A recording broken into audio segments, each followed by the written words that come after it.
अस्सलाम वालेकुम। पस पर्दा हक़ाइक़ सनसनीखेज़ इंकशाफ़ात प्रोग्राम बेनकाब, मैं हूँ आपके साथ सफ़ान खान। नाज़रीन, इसाक डार साहब की वापसी के साथ ही आज उन्होंने दावा किया कि 1350 अरब रुपए के कर्जे 24 घंटे में पाकिस्तान के कम हो गए। यानी कल वो उतरे जहाज से और आज तक 1350 अरब के कर्जे इसलिए कम हो गए क्योंकि डॉलर हमने देखा है नीचे आना शुरू हो गया, पाकिस्तानी रुपए की कदर में इजाफा हो रहा है और आज भी हमने देखा है इस कदर में इजाफा हुआ। स्टॉक एक्सचेंज में मुस्बत रुझान हमने देखा है। इन तमाम चीज़ों पर और कुछ देर कबल शहबाज शरीफ साहब वज़ीर पाकिस्तान ने भी इसाक डार साहब की वापसी की वजह बताई है, उनकी तारीफ़ की है। मेरे साथ कैसर अहमद शेख साहब national assembly standing committee on finance के चेयरमैन प्रोग्राम में साथ मौजूद हैं। डॉक्टर शाहिद हसन सिद्दीकी साहब निगार और जफर प्राचा साहब एक्सचेंज कंपनी एसोसिएशन की नुमाइंदगी कर रहे हैं प्रोग्राम में। तीनों खुशामदीद कहते हुए क्योंकि मैं स्ट्रेट फॉरवर्ड अपने टॉपिक पे आना चाह रहा हूँ। कैसर शेख साहब, रुपया क्यों अब एकदम मुस्तहकम होना शुरू हो गया है? ये मसनूई गिरावट जो रुपए के अंदर और अब हम देख रहे हैं कि संभल रहा है। आपको आगे मुस्तकबिल क्या नजर आ रहा है और आप कितने पुरुमीद हैं इसाक डार साहब की वापसी से? बिस्मिल्लाहिर्रहमानिर्रहीम। सफियान, ये तो हम सब तवक्को कर ही रहे थे कि डार साहब, क्योंकि उनको तजर्बा रहा है ना, उन्होंने पूरा इस इकानमी को बड़ा अरसा संभाला है और जब भी वो आए वो उन्होंने कंट्रोल रखा था डॉलर का। डॉलर जब 98 में बम का धमाका हुआ, पाकिस्तान ने बम का तजर्बा किया, तो उसमें भी डॉलर बिल्कुल काबू से बाहर हो गया था, लेकिन डार साहब ने उसको अपनी सलाहियत से और मुख्तलिफ सबको साथ लेके बिजनेस कम्युनिटी के तावन से इसको मैनेज किया और वो कंट्रोल में आ गया। देखिए ना, डॉलर के जैसे अभी आपने खुद ही कहा कि बढ़ने से हमारे कर्जे बढ़ रहे हैं, हमारे यहाँ महंगाई बढ़ रही है और हर चीज़ का रेट जो है इस तरह, देखिए है ओपन मार्केट, IMF से हमारा समझौता है, लेकिन एक जो स्टॉकिस्ट होता है ना, सट्टेबाज होते हैं हमारे यहाँ, वो जखीरा अंदोजी करते हैं। एक्सपोर्टर रोक लेता है, वो कहता है मैं डॉलर बढ़ रहा है, मैं अभी ठहर के बेचूंगा, और इंपोर्टर जो है वो जल्द से जल्द परचेज करना चाहता है कि बढ़ रहा है डॉलर। लेकिन ये जब मार्केट में काम आता है ना, तो ये प्रिवेल करती है, जो है ना सेंस प्रिवेल करती है, जो मार्केट का मैकेनिज्म होता है उसके करीब फिर डॉलर अपने आप को उस काबू में होता है।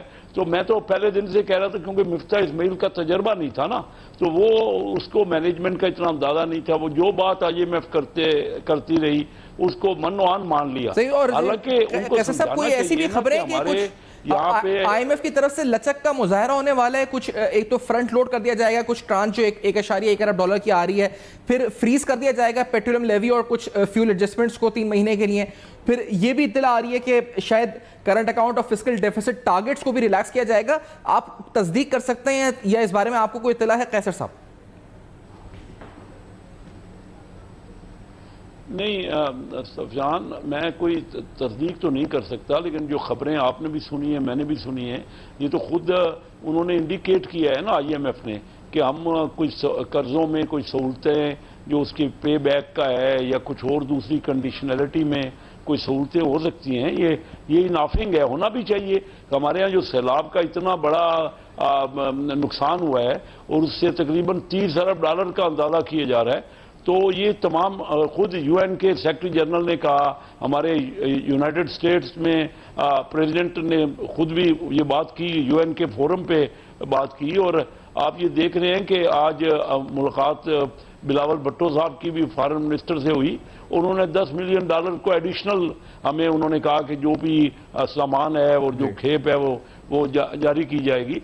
तो ये तमाम चीज़ें जो है ना पॉजिटिव हैं, यानी हम समझते हैं कि कर्जों में ये पूरे डेवलप्ड कंट्रीज इसको कह रहे हैं कि ये जो तबाही आई है ना, ये पाकिस्तान की अपनी की हुई नहीं है, इसमें हमारा इतना फॉल्ट नहीं है, ये तो एक मौसमियाती तब्दीली है, क्लाइमेट चेंज है, क्योंकि पाकिस्तान तो इतनी कार्बन नहीं अखराज कर रहा ना।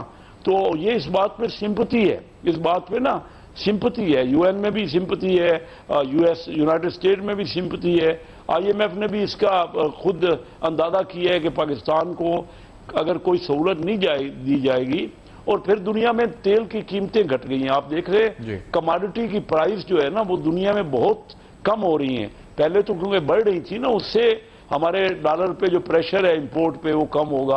Exactly. और इस सारी सारी चीजों सूरत है, लेकिन और फिर एक रुझान होता है जी, हमारे मुल्क हम में, तो ये उम्मीद कर मार्केट रहे का हैं रुझान कि होता है। जी, मईशत की जी, बदलेगी। डॉक्टर शाहिद हसन साहब, अच्छा मुझे ब्रेक का कहा जा रहा है, तो मैं इस ब्रेक के बाद डॉक्टर शाहिद हसन साहब का भी मौके फौज को भी शामिल करते हैं। हमारे साथ रहेगा नाज़रीन, इस ब्रेक के बाद वापस आते हैं।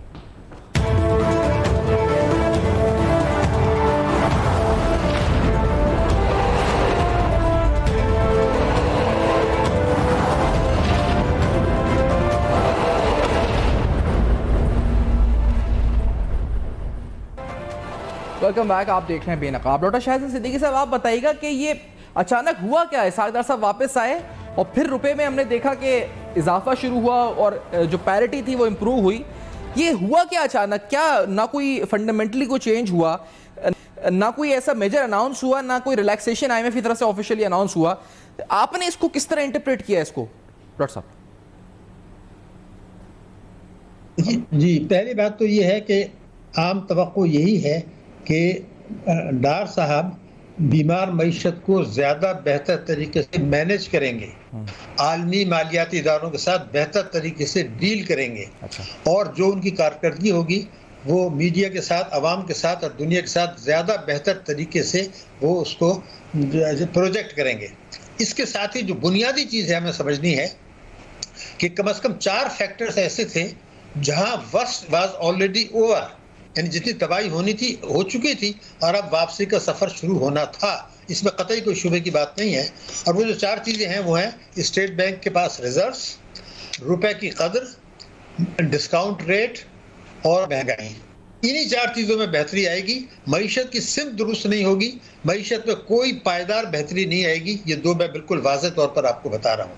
देखिए, हुआ ये था कि डार साहब जो हैं, अब ये आप देखेंगे कि जब IMF से हमारे बातचीत तय हो जाएगी, IMF से ये तय होगा कि जून तक जो इंस्टॉलमेंट मिलनी थी वो ज़रा जल्दी हमें मिल जाए, क्योंकि हमारे पास सैलाब का मसला है और ये दुनिया इसको मान रही है। दूसरी बात ये थी कि IMF के साथ ये बात भी करेंगे कि आलमी बैंक से ये कहेंगे कि जो कर्जे वो हमें दे रहा है प्रोजेक्ट्स के लिए, वो प्रोजेक्ट के बजाय इजाज़त दे दें कि हम रिहेबिलिटेशन के लिए ले जा सकें। तो ये दूसरी बात, ये G20 के ममालिक से वो कामयाबी से करेंगे कि जो कर्जे हैं उनकी अदायगी में हमें मोहलत दे दी जाए। IMF से ये भी मंजूरी का इम्कान है कि वो जून तक हमें इजाज़त दे कि हम पेट्रोलियम लेवी ना बढ़ाएं, क्योंकि बहुत तबाही बर्बादी आ चुकी है। इसी तरीके से वो ये भी कंसेशन लेने में कामयाब हो सकते हैं कि जून तक बिजली के नर्ख भी ना बढ़ाए जाएं। यानी ये जो बेहतरी आएगी रिजर्व्स में और उसके नतीजे में जो है रुपए की कदर में और उसके नतीजे में महंगाई में और उसके नतीजे में डिस्काउंट रेट में। हालांकि डिस्काउंट रेट और रुपए की कदर उसका 100% ताल्लुक स्टेट बैंक से है।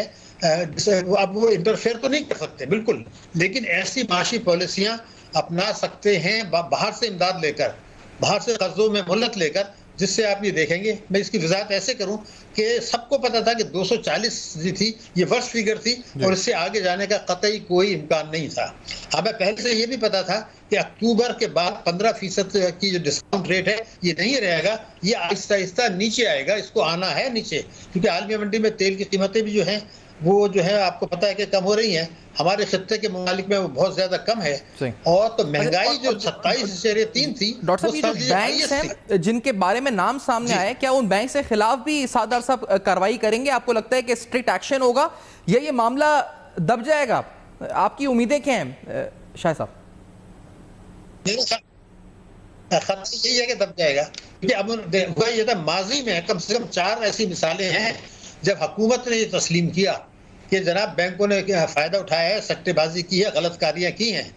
लेकिन इस वक्त जो हालात हैं, मेरा ख्याल है उनकी कोशिश ये होगी कि उनसे कोऑपरेशन सीख करें और उनसे ये कहें बैंकों से कि जो होना था हो गया, थोड़ी वार्निंग दे दें या कोई जुर्माना कर दें बैंक के ऊपर। जो बैंक पर करने का मतलब खातेदारों के ऊपर, उसमें कोई बड़ी चीज़ नहीं होगी। तो कोई बड़ा एक्शन मेरे ख्याल से इस वक्त नहीं लेंगे। उनकी तरजीह ये होगी कि चीज़ों को बेहतरी की तरफ ले जाएँ बग़ैर स्ट्रक्चरल इस्लाहात के, बगैर ऐसे हालात पैदा किए कि जिसमें मईशत में कोई पायदार बेहतरी आए। कोई सिर्फ दुरुस्त तो वो कतई नहीं होगा, लेकिन मैनेज करके, डील करके, प्रोजेक्ट करके आलमी मालिया इदारों से मिलकर दोस्त ममालिक से वो ज़रूर कोशिश करेंगे और उसमें कामयाबी होगी कि वो पैसा हमें जल्दी मिल जाए। तो ये जो बेहतरी है मैनेज, डील एंड प्रोजेक्ट, ये उनका वो है। हालांकि अब बड़ी उनके पिछले दफे जब वो कामयाब हुए थे तो 4% आपको पता है शरह महंगाई की शरह 4% थी, क्योंकि वो असरअंदाज हो रहे थे स्टेट बैंक के ऊपर कि वो डिस्काउंट रेट भी कम करे, रुपए की कदर को भी कम रखे। अब वो आजाद हो गया है, अब वो उनके ऊपर असरअंदाज तो नहीं हो सकते, मगर अपनी पॉलिसियों से हालात ऐसे पैदा कर सकते हैं कि रिजर्व बढ़ जाएं तो फिर स्टेट बैंक मजबूर होगा कि रुपए की कदर में जो है वो भी उससे बेहतरी आएगी, महंगाई में भी फर्क पड़ेगा। तो ये एक्शंस लेने की जो उनकी सलाहियत है, लेकिन एक मुश्किल ये भी है कि इस वक्त पंजाब और केपी में जो हुकूमतें वो हॉस्टाइल हैं उनके साथ। पिछली दफे जब वो आए थे तो पंजाब उनकी अपनी हुकूमत थी, लेकिन इन तमाम चीज़ों के बावजूद 4 फैक्टर्स मैंने आपको बता दिए हैं, रुपए की कदर, रिजर्व, डिस्काउंट रेट और महंगाई, इसमें बेहतरी आनी ही थी, यकीनन आनी थी, पहले से तय था, क्योंकि 6.5 महीने में 58 रुपए गिरा। जी आपने जैसे कहा कोई मार्केट सेंटीमेंट्स तो कोई तो खराब नहीं हुए थे इंडिकेटर्स, तो वो बेहतरी की तरफ जाना था। मेरा ख्याल है उसमें रफ्तार जो है वो तेज हो जाएगी, आपको पैसे भी मिलने जैसे है कि बड़ी शहबाज शरीफ साहब को क्रेडिट दे, एक जुमला पूरा कर दो कि उन्होंने दुनिया को बताया कि बड़ी तबाही हुई है। अक़वाम मुत्तहिदा के सेक्रेटरी जनरल आए, एक वो जो है एक एक्ट्रेस खातून आई जिसको दुनिया देखती है, सबने ये कहा कि पाकिस्तान की गलती नहीं है, उनके साथ जुल्म हुआ है, तो अब हमें पैसा तो मिलना है, उस पैसे से बड़ा फर्क पड़ जाएगा आर्जी तौर पर। अच्छा, और जफर भाई साहब आज मार्केट में सेंटिमेंट्स क्या थे? ओपन मार्केट में लोग बेच रहे थे डॉलर आकर, खरीदार को कल कहा गया था कि खरीदार नहीं थे, बेचने वालों की लाइन थी। आज क्या सेंटिमेंट्स थे और क्यों ये सेंटिमेंट्स आप क्या समझते हैं, वजह क्या हुई है कि एकदम गिरावट आई है डॉलर के अंदर? देखिए जनाब, डॉक्टर साहब ने फरमाया कि पे आ चुका था डॉलर, इसको वापस तो आना था, कुछ करेक्शन आनी थी, लेकिन मैं इसका क्रेडिट दूंगा डॉक्टर इसहाक डार साहब को, क्योंकि उनके आने से एक सेंटिमेंट चेंज हुए हैं और उनके बारे में एक मशहूर है कि वो डॉलर को और मैशत को बेहतर तौर पे समझते हैं और कंट्रोल कर सकते हैं बेहतर तरीके से। लेकिन इसके साथ साथ मैं ये भी कहना चाहूंगा कि अब पहले वाले हालात नहीं है, जैसे डॉक्टर साहब ने फरमाया कि एक तो सेंट्रल गवर्नमेंट तक महदूद है, हमारी जो सेंट्रल गवर्नमेंट है सिर्फ इस्लामाबाद तक महदूद है, किसी भी सूबे की इस वक्त तक सपोर्ट शामिल नहीं है। फिर उसके अलावा जो पहले उनको एक ओपन प्ले एरिया मिलता था खेलने के लिए नहीं है, जैसा कि ओपन मार्केट से डॉलर खरीद के वो अपनी हुकूमत की जरूरत पूरी कर लेते थे, वो मुश्किल है। दूसरा, जो स्टेट बैंक का जो कंट्रोल है वो अब उनके हाथ में नहीं है, वो अब एक इंडिपेंडेंट बॉडी है और ये जो IMF की शराइत के मुताबिक, तो अब थोड़ी सी उनके लिए मुश्किलात होंगी, लेकिन उनको मार्केट ने बड़ा ही पॉजिटिव वेलकम किया है। स्टॉक मार्केट ने 500-600 पॉइंट हमारे डॉलर के अंदर, फॉरेन एक्सचेंज के अंदर 7-8 रुपया कम हो गया। ओपन मार्केट में डॉलर को खरीदने वाला नहीं है, लेकिन उसके साथ साथ इस वक्त लोग बेचने वाले भी नहीं है, क्योंकि उसकी वजह यह है कि जो पिछले दिनों स्पेकुलेशन चली है और ये भी आज जो डॉलर गिरा है, इसमें ठीक है हम क्रेडिट सरकार साहब को दे सकते हैं, लेकिन इसमें स्पेकुलेटर्स का भी एक बड़ा किरदार है, क्योंकि उन्होंने पाकिस्तानी रुपए को स्टॉक एक्सचेंज की एक कोई छोटी मोटी कंपनी बना दी है कि कभी 5-10-15 रुपए ऊपर ले जाते हैं और कभी नीचे ले आते हैं। अगर हम बांग्लादेश की मिसाल लें, वहां पे एक दिन जो बैंक के तैयार थे उन्होंने गड़बड़ की थी, तो उन्होंने सेंट्रल बैंक ने उनको बुला के तमाम तैयार को सेट कर दिया और उनके जो प्रेसिडेंट से उनको बुला के भी बड़ा स्कूल किया। लेकिन हमारे यहाँ क्या हुआ कि अभी तक नोटिस और शोकास की बात हो रही है, क्योंकि स्टेट बैंक भी किसी हद तक जो है ना प्रेशर ले जाता है, क्योंकि ये जो इस वक्त अगर हम देखें कि जो बैंक्स हैं, सिर्फ एक बैंक के अलावा बाकी तमाम बैंक हमारे लोकल नहीं है, उनके जो मेजर शेयर होल्डर्स हैं वो फॉरेनर्स हैं, तो हमको भी कहीं ना कहीं कॉम्प्रोमाइज करना पड़ रहा है। और अगर हम बैंक्स के प्रॉफिट्स देखें, जो उन्होंने पूरे साल में प्रॉफिट्स कमाए थे, वो सिर्फ एक माह में उन्होंने प्रॉफिट्स कमाए हैं, तो उन्होंने बहुत बड़ी ज्यादती की है हमारी मईशत के साथ, हमारे रुपए के साथ। अगर वो थोड़ा कमा लेते हमेशा के लिए तो वो बुराई नहीं थी सही, और उनको इस तरह का नहीं करना चाहिए था, थोड़ी कुर्बानी देनी चाहिए थी। वैसे तो कुर्बानी इस वक्त सिर्फ और सिर्फ फौज देती है, हर जगह अपनी जानों को नजराना देती है, कल भी, आज भी, परसों भी, कभी टेररिज्म की शक्ल में, कभी मुकाबले की शक्ल में। और इसके साथ साथ एक बात मैं ये कहना चाहूंगा कि जो भी इस वक्त पॉलिटिकल पार्टीज हैं वो तमाम की तमाम गवर्नमेंट के अंदर हैं और तमाम की तमाम अपोजिशन मोड में बैठी हैं। वो सिर्फ और सिर्फ ब्लेम गेम के अलावा और कुछ नहीं कर रही। अब जैसे हमारे डॉक्टर साहब आए हैं, इनको कोई वाज़ेह इक़दाम करने पड़ेंगे, क्योंकि अवाम अच्छा, का ये जिस्म का प्रासा आपने बैंक का जिक्र किया, मैं कैसर शेख साहब आपकी राय जानना चाहूंगा, क्योंकि बहुत नुकसान हुआ, आपने हमें प्रोग्राम में आगे बताया था कि कितना नुकसान हो रहा था आप लोगों का, और अगर ओवर चार्जिंग हो रही थी बैंक की तरफ से, जो वाज़ेह तौर पे स्टेट बैंक ने भी कहा है, जिसपे शो कॉज भी इशू हुए, इंक्वायरीज हो रही हैं, तो क्या इसहाक डार साहब सख्ती से डील करेंगे इस मामले को, सजाएं होंगी, या जिस तरह शाहिद साहब कह रहे हैं कि दब जाएगा मामला, क्या होगा कैसर शेख साहब? जी सुफियान, हमने कोई पीछे जो 16 तारीख को 16 सितंबर को मीटिंग बुलाई, उसमें स्टेट बैंक के खुद गवर्नर साहब तशरीफ नहीं लाए, उनके डिप्टी गवर्नर थे और स्पेशल फाइनेंस सेक्रेटरी थे। तो हमारे तमाम मेंबरों ने अपनी गैर तसल्ली बख्श इनकी जो परफॉर्मेंस है उसका इजहार किया। यानी हमें कोई एक्सप्लेन ही नहीं किया गया असेंबली को, ये जो इतना ज्यादा कमाया है बैंकों ने। देखिए, ये तो वाज़ेह आ गया कि 3 महीने में ट्रेजरी ने, बैंकों की ट्रेजरी ने जो कमाया है वो पूरे साल पिछले का, और इसी पे शो का अदब दिया गया है। ये 3 महीने होता रहा, देखते रहे, किसी ने कोई एक्शन नहीं किया। और मैं खुद गवर्नर साहब से मिला हूं, जाके 1-to-1 मुलाकात की, और मैंने कहा आप अभी शो काज दे रहे हैं, सारा कुछ तो हो गया, कभी कोई इंपोर्ट और एक्सपोर्ट में 2-2 रुपए का फर्क रखा गया, कभी एक बैंक और दूसरे बैंक का फर्क था। खासकर आप तमाम बैंकों की तफसील देख लीजिए कि चंद बैंकों ने तो बहुत एक्स्ट्रा ऑर्डिनरी कमाया, और फिर डॉलर डॉक्यूमेंट, इंपोर्ट के डॉक्यूमेंट को उन्होंने एक्सचेंज किया ही नहीं इस हिसाब से कि वो और कमा लें।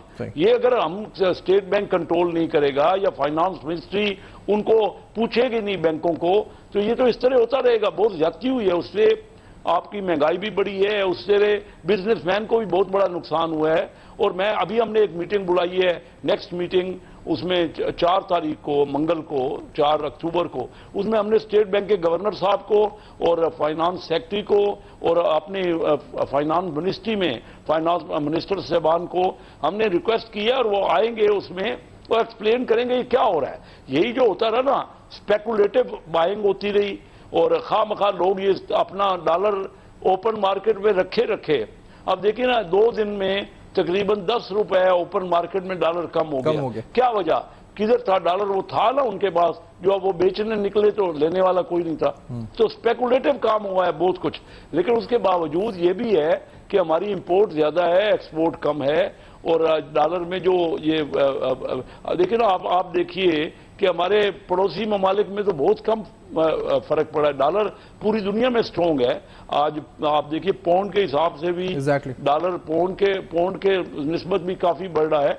लेकिन आप देखिए अफगानिस्तान में कुछ भी नहीं, डॉलर नहीं बढ़ा, इंडिया में बहुत कम बढ़ा, मसनूई तरीके से बढ़ा था जो डॉलर, तो वो नीचे आया है। लेकिन आप कह रहे हैं कि एक्शन होना चाहिए। मैं शायद साहब आपसे पूछना चाहूंगा, क्योंकि ये जो एक और थ्योरी ये थी कि जब डिवैल्यूएशन होती है तो एक्सपोर्टर्स का शायद फायदा होता है। दार साहब कहते थे हमें किसी लॉबी के आगे नहीं खेलना चाहिए। अगर अब रुपया स्ट्रेंथन होगा, और खासतौर पे एक्सपोर्ट्स के हवाले से कुछ कंसर्न लोग रेज करते हैं कि दार साहब के दौर में एक्सपोर्ट्स गिरते हैं या बढ़ते नहीं हैं, तो शायद साहब ये बात दुरुस्त है क्या? पहले तो ये बताएं, और क्या इसका कोई सद्देबाब होना चाहिए, क्या मामला है ये शायद साहब?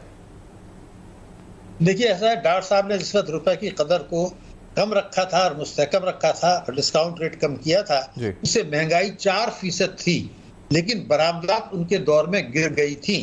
जाहिर बात है कि जो भी आप तरीका अपनाते हैं तो जो अननेचुरल होता है तो उसका कहीं ना कहीं इम्पैक्ट आता है।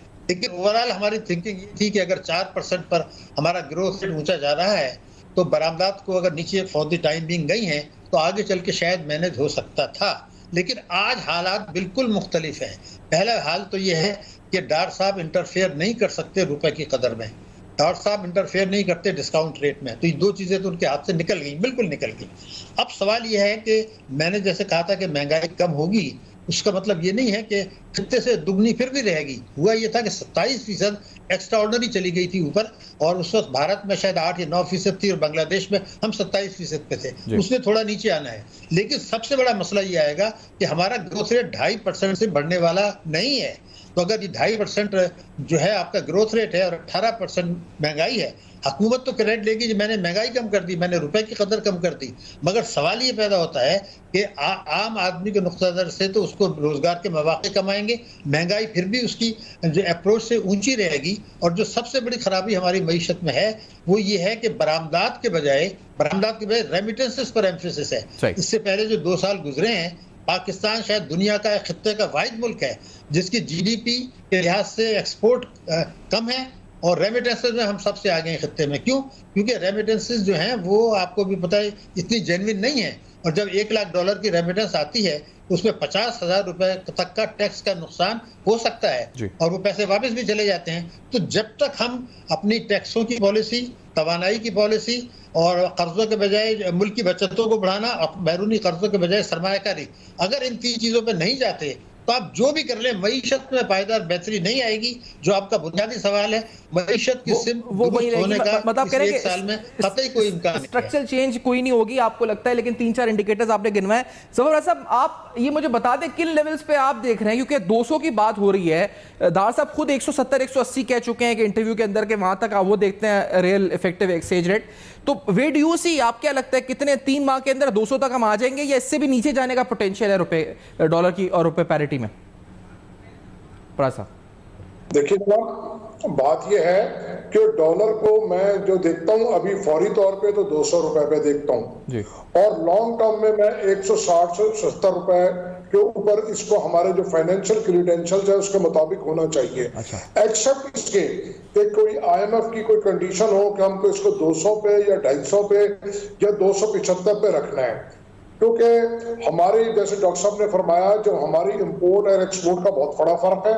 हमारे एक्सपोर्टर्स की कोई कारकर्दगी अच्छी नहीं है पिछले 20 साल में। हम 20, 22, 25, 28 बिलियन पे खड़े रहे हैं और जो हमारी रेमिटेंसेस है वो आगे चली गई हैं। तो हमको अपनी इंपोर्ट को एक्सपोर्ट के साथ टैग करना पड़ेगा, और खास तौर पे जो एक्सपोर्टर है मैं तो ये कहूंगा कि उसको इंपोर्ट का लाइसेंस देना चाहिए, क्योंकि वो नए मार्केट को एक्सप्लोर कर सके और अपनी एक्सपोर्ट को बढ़ाए और लोगों का रुझान हो एक्सपोर्ट की तरफ कि अगर हम एक्सपोर्ट करेंगे तो हम इंपोर्ट कर सकेंगे। तो एक तो हमें ये करना पड़ेगा, और फिर जो हमारी जो रुपए की वैल्यू है खित्ते में इस वक्त सबसे कम है, चाहे अफगानिस्तान देख लें जैसे शेख साहब ने फरमाया, इंडिया देख लें, बांग्लादेश देख लें, कहीं पे तो मैं मुझे वाइंड अप करना होगा। मैं आपका शुक्रिया अदा करूंगा साहब, आपने कहा 160 in the long term, 200 in the near term. आपका शुक्रिया कैसा शेख, बहुत शुक्रिया शाहिद सिद्दीकी साहब का, बहुत शुक्रिया नाज़रीन। माशी सिमत क्या होने जा रही है? इसहाक डार साहब की वापसी के बाद इंटरबैंक और ओपन मार्केट में डॉलर की कदर कमी, रुपए की कदर में इजाफा, वजूहात आखिर का क्या है, बेनकाब क्या फीडबैक जरूर दीजिएगा। देखते रहेगा, अब तक अपना बहुत ख्याल रखिए।